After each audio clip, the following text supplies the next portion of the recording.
All right, so we have the Los Angeles Lakers coming off an impressive playoff push to potentially lose to the potential champions. LeBron going into his 21st year, which probably won't be as impressive now because 20 just sounds really nice and even, and 21 is probably not as fun. And he'll be 39 years old, and he's potentially having some off-season procedures because that foot injury was not okay, and I don't know how he's played for so long. But the Lakers, they're tied up in money and they made a lot of trades. And what do? I have two sensible choices and then one whoa choice, and we'll get to that shortly. But Austin Reeves has clearly proven himself to be quite a find, and you should always hold on to assets when you get them, especially since he was essentially their third best player or even second, depending on the game. And it's a no-brainer. Rui, playoff Rui, I think he's done enough to demonstrate that he has value, and a full season with chemistry and coaching probably will do you better than just relying on the flash in the pan. But those are the only two players that I felt coming in really, really, you really hold on to, right? I think that was the logic with the Westbrook trade too, was that try to collect assets, see what sticks, and then go from there. So I think that was the right call. But what do we do next? Anthony Davis. Anthony Davis has a lot of talent, has some big moments, very impressive player, and he gets the nickname of Street Clothes. And he gets the nickname of Street Clothes because he gets hurt, he falls down a lot. There are some issues there, and you're gambling. I think you gamble when you have Anthony Davis on your team. You know he's going to have some load management. You know he's going to get injured from time to time, and when he shows up and when he doesn't, because there's inconsistencies in his play irrelevant of his health status. So I'm putting him on the trade block. I'm putting him on the trade block. All right, the championship duo, they got their championship. That's enough. Let's move off him while we still can. Let's be aggressive for LeBron because he's otherwise mad. And I'm bringing in someone. It's not Dame Lillard. I know we all want it to be Dame Lillard. There's been those rumors, but it can't be Dame Lillard. Money's just a little bit higher for Dame than it is for this player. But I mentioned before that Atlanta was getting a real blow up, and Anthony Davis is going to be joining a very impressive front court in the East for the Atlanta Hawks. And in return, LeBron is going to get somebody who is not afraid to shoot. And LeBron loves passing to shooters in the clutch moments. And Trae Young is going to take over. And Ice Trae is going to cool down the West Coast and get the Lakers through the regular season. And then LeBron's going to give him the expertise and the poise to keep going through the playoffs. And feel like you would need to interject, so I'll just let you interject now. There's no reason for me to keep going. Keep going. I feel like I need to go lie down actually. I don't feel like I need to interrupt. I feel like I just need to lie down for like 15 minutes. Do you have anything more to add? You're welcome to continue to finish your opening monologue on the Lakers if you like. I just think you can get good center production, and I think LeBron and Trae Young and whatever else can come out of mid-season stuff. I think it'd be interesting. Trae Young clearly has demonstrated some strong playoff success, high assist, strong shooting, defensively weak, but I think that you can fill some gaps around there. I think it'd be interesting, and I think for the Lakers they need to do something now because LeBron does not have very long, and Anthony Davis and him, I don't think have the legs to do it again. And I don't think you want to be tied up in Anthony Davis's contract in a couple of years' time when LeBron has officially left, because AD just doesn't play for you either consistently, health wise, or effort wise.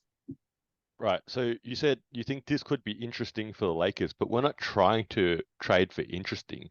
We're trying to build for championships. I think that's the first thing. And we just covered with the Atlanta Hawks. We just spoke about the Atlanta Hawks a few teams ago, and we covered Trae Young plus someone doesn't look like a championship winning team. So right now you're saying LeBron, well, actually LeBron now at age 39 is probably second option, right? So you're saying Trae Young plus LeBron equals interesting, which is probably I'll give you that much, but that's not what we're trying to achieve here. I think we're trying to make these teams better, right? We're trying to get our organization from where we're at now to a better point. And if you can't do that, then set a direction on obviously how you can get to that better point in a few years' time. but through a series of sort of planned moves. So I don't know. Like I said, you've blown my mind. I'll give you that much credit to you. Well done. Okay, let me pitch my much more boring take on the Lakers. Clearly, one, okay, you don't need to sign anyone as a third superstar or a second superstar, whatever you tier them as, next season. Okay, whether that's Dame Lillard, whether that's Kyrie Irving, whether that's Trae Young. Okay, I don't think the Lakers need anyone at this point. Okay, they got all the way to the conference finals. There's still areas that they need to, get better at, absolutely, to take the next step. And there's really only one more step, or two if you count winning the last step. Yeah, so you got to get to the NBA finals and then win it all. Yeah, they're your final steps. They're only 2 steps away from that. Okay, for all the flaws that they had last year, which somewhat was quite, many was rectified at the trade deadline by sending Westbrook out and bringing in some of these younger players. All right. The Lakers are already in a good spot there. I've got here on my notes, the second thing they want to try and do is re-sign D'Angelo Russell. Clearly, you're saying let him walk, okay? And you're probably looking at, Schroeder walking too. All right, re-sign D'Angelo Russell, but at a team-friendly number. I think he definitely cost himself a lot of money, all right, in the playoffs. He wasn't effective at all, but you keep him. He's still a player that can play. He's still probably a regular season player that can still give you, I don't know, 15 and 7 or something like that, which is fine, okay, for the Lakers right now. You talked about Austin Reeves. I will agree with you that Austin Reeves and Rui are probably players that you have to keep as part of this young core. Throw in, I guess, Jared Vanderbilt and even like, players like Malik Beasley, obviously a bit older. But, keep these players on this core and give them that full season. So many teams, and the Lakers were guilty of this when they won the championship, are so quick to blow up their core. Doesn't that feel like a huge frustration as a fan sometimes, that you sort of think, what if you just gave them another season or half a season sometimes? I know sometimes you have to make decisions to blow up your core, okay? But sometimes you also blow it up too early. And I think this group here that got to the conference finals, you keep it intact, all right? And so my last few points here, again, compared to yours, are much more mundane, all right? I think you start to buy billboards around LA that says, welcome Bronny, because you're obviously looking to, continue to entice LeBron to stay here. You want him here. He's going to finish his career as a Laker. In fact, it would be lovely. Imagine this in 2 years' time, that they did get their hands on Bronny. All right.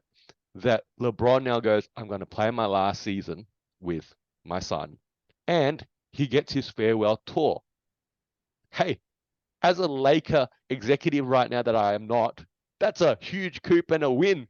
Hell, we could win 30 games that year and everyone will just watch us every single game anyway. All right. That's the whole point of business here in the NBA. All right. So I think, you start to begin that conversation wherever it is on, if not billboards, they're quite costly, maybe on social media, all right, or whatnot.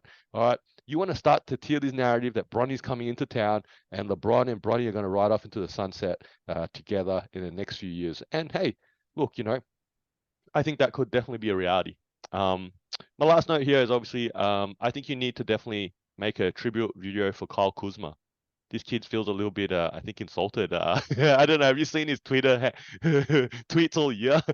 Every time the Lakers do something, Kyle Kuzma has something to say about it. So when he comes and visits with the Wizards, I think they just need to make him a video, with a bit of love and stuff. And then I don't know what he's got to say about that. But I think that's my last little memo here. That's hopefully going to hit the PR department here, or the marketing department for the Lakers right now.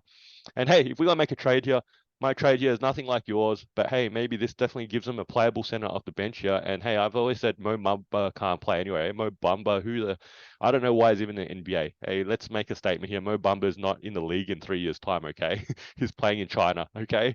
I'm saying Mo Bamba, send him over to the Utah Jazz and bring over Kelly Olynyk. The contracts match. They can definitely get a vet that can play off the bench, a bit of a multi asset tool sort of thing, and also still continue to have a big off the bench. Look, Mo Bamba, I don't know. Let's not talk about Mo Bamba anymore, honestly. I think you've made a fantastic video that's really diverted into a solid job application for the Lakers front office or PR. A lot of good stuff. Um, I think as we get deeper and deeper into this process and we keep doing teams, I'm starting to attribute the following adjectives to myself when it comes to I guess managing these teams. I'm a little impulsive. I'm a little erratic. I'm a little impatient. Um, but yeah, I think you know what? I feel like in my head, irrelevant of what probably the general public would think. I think there'd be something interesting there by shipping Davis out. But you do your little farewell tour. No more championships for the Lakers, it seems. But This is two guys with spare time. I'm Faz, this is Nick. You're probably a basketball fan like us, so hopefully you can throw us an assist and giving our video a like and subscribing to our channel. And if you got thoughts, feelings, or even some suggestions, please put them down in the comment section below. And thank you for using your spare time to watch us in our spare time.